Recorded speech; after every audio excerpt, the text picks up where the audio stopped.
పరిశుద్ధ గ్రంథ పరమార్థ కార్యక్రమానికి అందరికీ స్వాగతం. చిన్న ప్రార్థనతో ఆరంభిద్దాం.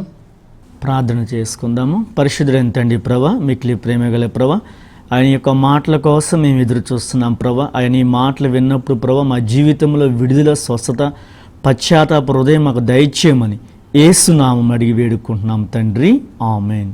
మన ప్రభు అయిన యేసు తన శిష్యులను ఉద్దేశించి ఇలా పలికారు: నా వాక్కును మీ ఇల్లుగా చేసుకొనచో మీరు నా శిష్యులగుదురు. యోహాను సువార్త 8వ అధ్యాయం 32వ వచనం. ప్రభు వాక్కును మన ఇల్లుగా చేసుకోవాలి. ప్రాచీన భక్తులు లెక్ష్యో దీవెన అనేటువంటి పద్ధతిని పాటించారు. అనగా ప్రభు వాక్కును మన ఇల్లుగా చేసుకోవాలి అంటే ఈ పద్ధతిలో మనం పరిశీలించినట్లయితే అది సాధ్యమవుతుందని ప్రాచీన భక్తులు తెలియజేశారు. ఈ లెక్ష్యో దీవెన పద్ధతిని మనం కూడా పాటిద్దాం. దీనిలో 5 ముఖ్యమైన భాగాలు ఉన్నాయి. మొదటిది పఠనం, రెండవది పఠన పరమార్థం, మూడవది ధ్యానం, నాలుగవది ప్రార్థన, 5వది ఆచరణ. ఇప్పుడు మనం ఈ కార్యక్రమాన్ని ఆరంభిస్తున్నాం. ఇందులో మన సోదరుడు ఫాదర్ బీర్లా రాయప్ప, అలానే సోదరుడు జాన్ బోస్కో గారు పాల్గొంటున్నారు, సహకరిస్తున్నారు. అందరికీ స్వాగతం. ఈ దినం పాస్కా కాల 4వ ఆదివారానికి సంబంధించినటువంటి సువార్త పఠనాన్ని మనం ఆలకిస్తున్నాం. యోహాను సువార్త 10వ అధ్యాయం 1 నుంచి 10 వచనాలు. యేసు గొర్రెల కాపరి. ఇప్పుడు పఠనంతో ఆరంభిద్దాం. యోహాను సువార్త 10వ అధ్యాయము 1వ వచనం నుంచి 10వ వచనం వరకు. నేను మీతో నిశ్చయముగా చెప్పుట ఏమనగా, గొర్రెల దొడ్డిలోనికి ద్వారమును ప్రవేశింపక వేరొక మార్గమున ఎక్కువ వచ్చువాడు దొంగయు దోపిడిగానుడై ఉన్నాడు. ద్వారమున ప్రవేశించువాడు గొర్రెల కాపరి. కావలివాడు వానికి తలుపు తీయును.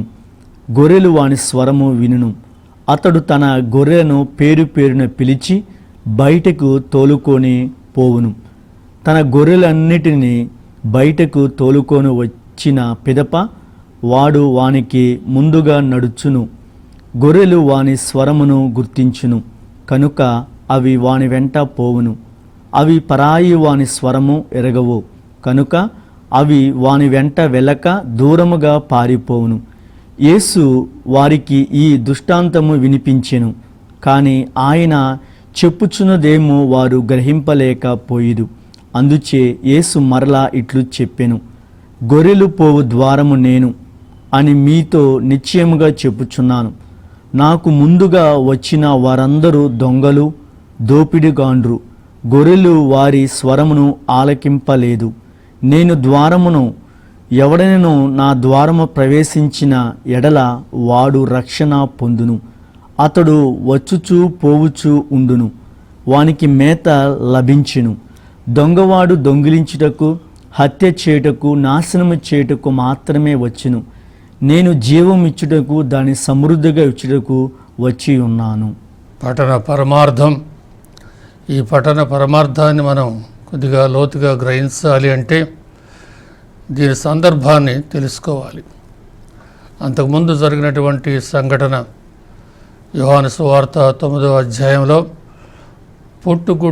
గుడ్డువానికి యేసు స్వస్థత ప్రసాదించారు.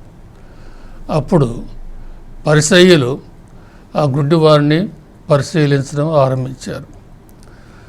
4 రకాల విచారణలు జరిపారు. ఆ గుడ్డివానితో అనేక విధాలా వాదించారు. మొదట ఒకసారి వారే స్వయంగా గుడ్డివానితో వాదన జరిపారు. తర్వాత అతని తల్లిదండ్రులతో వాదన జరిపారు. మరలా అతనితో వాదన జరిపారు. చివరకు అతన్ని వెలివేశారు. యోహాను సువార్త 9వ అధ్యాయం 34వ వచనంలో, అందుకు వారు అనగా పరిసయ్యులు, పాపకోపంలో జన్మించిన నీవు మాకు బోధింప బయలుదేరితివా అని వారిని వెలివేసిరి. ఆ విధంగా వెలివేయబడినటువంటి పుట్టుగ్రుడ్డు వారిని యేసు వెతుకుతూ వచ్చి అతనితో సంభాషించి విశ్వాసంలోకి నడిపించారు. ఇప్పుడు అదే పరిచర్యలతోటి యేసు తన సంభాషణను కొనసాగిస్తూ ఉన్నారు. అనగా ఆ వాదన, ఎవరైతే అస్వస్థను గూర్చి వాదన పెట్టుకున్నారో అటు పరిచర్యలతో యేసు ఇంకా కొన్ని విషయాలు తెలియజేస్తున్నారు. పరిసయ్యులకు తనకు మధ్య ఉన్నటువంటి ముఖ్యమైన భేదాన్ని ఇప్పుడు ఈ సందర్భంలో 10వ అధ్యాయంలో వివరిస్తున్నారు. అటువంటి భేదం మనకు ఇది చాలా చాలా ముఖ్యం. ఆ భేదాన్ని ఒక దృష్టాంతం ద్వారా వివరిస్తున్నారు. ఆ దృష్టాంతం ఏమిటంటే గొర్రెల దొడ్డి అనేది. ఈ పట్టణంలో 2 ముఖ్యమైన భాగాలు ఉన్నాయి. మొదటిదేమో గొర్రెల మంద దృష్టాంతం 1 నుంచి 6 వచనాలు.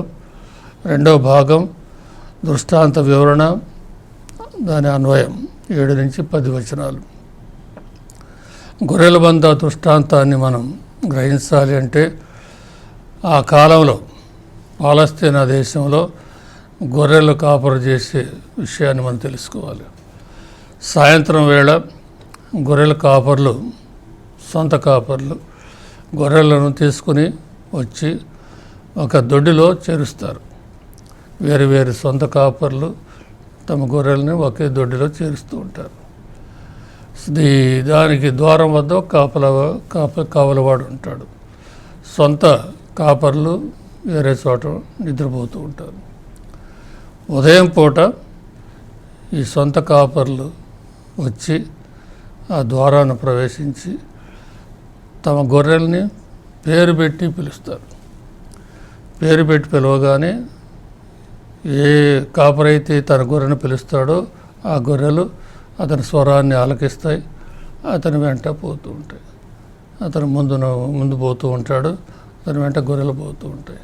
అలానే ప్రతి కాపరి కూడా తన గొర్రెల్ని ఆ దొడ్డిలో నుంచి పేరు పెట్టి పిలవగానే స్వరాన్ని ఆలకించి వెంబడిస్తూ ఉంటాయి. అది ఆనాటి కాలంలో జరిగేటువంటి విషయం. ఆ విషయాన్ని యేసు ప్రస్తావిస్తూ ఇలా పలుకుతూ ఉన్నారు. ద్వారము ప్రవేశించేవాడు గొర్రెల కాపరి. గొర్రెల కాపరి ద్వారాను వస్తాడు కానీ గోడ దూకిరాడు, అవసరం లేదు. ఎందుకంటే తన గొర్రెలు వెంటనే గుర్తిస్తాయి, తన స్వరాన్ని గుర్తిస్తాయి, వెంబడిస్తాయి. ఎవడైతే నిజమైన కాపరి కాడో అటువాడే గోడలు దూకి వచ్చేది అనమాట. మొదటి వచనములో గొర్రెల దొడ్డిలోనికి ద్వారమున ప్రవేశింపక వేరొక మార్గమున ఎక్కించువాడు దొంగయు దోపిడీ కాడునై ఉన్నాడు అని రాయబడి ఉన్నది. వేరొక మార్గమున వచ్చువారు దొంగలు, దోపిడీ కాండ్రు. వీరెవరో కొంచెం క్లుప్తంగా తెలియచేస్తారా? ఇప్పుడు ఈ సందర్భంలో యేసు పరిశీలతో మాట్లాడుతూ ఉన్నారు. 9వ అధ్యాయంలో ఆరంభించినటువంటి సంభాషణ ఇది ఇక్కడ కొనసాగుతూ ఉంది. ముఖ్యంగా ఈ అధ్యాయంలో యేసుకు పరిశీలకు మధ్య ఉన్నటువంటి భేదం, ఎవరు మంచి కాపరి, ఎవరు సరైనటువంటి గొర్రెల కాపరో తెలియజేస్తున్నారు. ప్రజలను తప్పుదో పట్టించినటువంటి వారు ఈ పరిసయ్యులు కనుక వారి స్వరాన్ని ప్రజలు ఇక ఆలకించరు. యేసు నిజమైనటువంటి గొర్రెల కాపరి, అందువల్ల ఆయన స్వరాన్ని ఆలకిస్తూ ఉంటాయి. అందువల్ల ఒక విధంగా చెప్పాలి అంటే ఇంకా వీరు గోడ దూకి వచ్చేటువంటి దొంగలు లాంటి వారు అని యేసు పరోక్షంగా పరిస్థితులను ఉద్దేశించి పలుకుతున్నారు అన్నమాట. ద్వారమున ప్రవేశించేవాడే నిజమైన గొర్రెల కాపరి, అదే యేసు నిజమైన కాపరి అన్నమాట. సరైన గొర్రెల కాపరికి గొర్రెలకు మధ్య సన్నిహితమైనటువంటి సంబంధం అనేది ఉంటుంది. అందుకే ఆ గొర్రెలు ఆయన స్వరాన్ని ఆలకిస్తూ ఉంటాయి. ఆ విధంగా పరాయి వాని స్వరాన్ని గొర్రెలు ఏమాత్రం కూడా ఆలకించు. అయితే ఈ దృష్టాంతాన్ని పరిచర్యలకు చెప్పినప్పుడు దాని భావాన్ని వారు గ్రహించలేకపోయారు. అందుకే రెండో భాగంలో దాని భావాన్ని వివరిస్తున్నారు, అన్వయిస్తున్నారు. మంచి కాపరి అంటే ఎవరు, ఎలా ఉంటారు? అందుచే యేసు మరలా ఇట్లు చెప్పాను 7వ వచనంలో, గొర్రెల పోవు ద్వారము నేనే అని మీతో నిశ్చయముగా చెప్పుస్తున్నాను. యేసే గొర్రెలకు ముఖద్వారం. యేసు ద్వారా అందరూ ప్రవేశించాలి, గొర్రెలు ప్రవేశించాలి. ఆయనలో రక్షణ అనేది ఉంది కనుక ఆయన ద్వారం. ఆయన ద్వారా మనం పరలోకానికి నడవాలి. ఆయనే మనల్ని, పవిత్రాత్మ మనలను యేసు ద్వారం కూడా నడిపిస్తూ ఉంటారని భావం అన్నమాట. అటువంటి ద్వారం యేసు. దొంగలు దోపిడీగాండ్రు తక్కిన వారు అంతా కూడా తనకంటే ముందు వచ్చిన వారంతా ఎవరంటే ఈ పరిసయ్యులు. వారు దొంగలు దోపిడీగాండ్రు. నేనే ద్వారమును, ఎవడే నా ద్వారం ప్రవేశించిన ఎడల వాడు రక్షణ పొందును అని చెబుతున్నారు. అనగా యేసునందే రక్షణ ఉంది. యేసే నిజంగా గొర్రెలకు పచ్చిక బయళ్ళు యేసునందు ఉన్నాయని మనం గ్రహించాలన్నమాట.